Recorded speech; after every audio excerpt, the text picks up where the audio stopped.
ఎవరు ఎక్కడ ఉండి ఎంత కృతజ్ఞతతో బతికినవాడు కానివ్వండి, ఎప్పుడూ ఆయన పేరెత్తనివాడు కానివ్వండి, గోవిందా అని కూడా అననివాడు కానివ్వండి, కానీ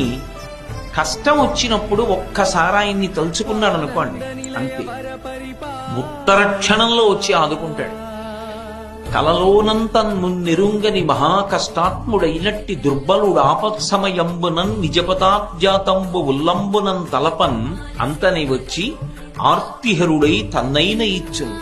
సునిశ్చల భక్తి భావములన్ భజించు వారికిడడే సంపద్విశేషోన్నతులు. కలలో కూడా ఎప్పుడూ వెంకటరమణుణ్ణి తలుచుకోనటువంటి వాడు, పరమ కృతజ్ఞుడైనటువంటి వాడు,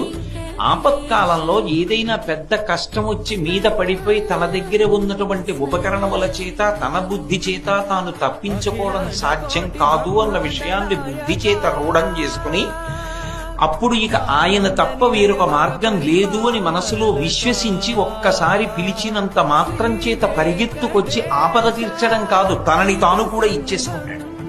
అన్నయ్య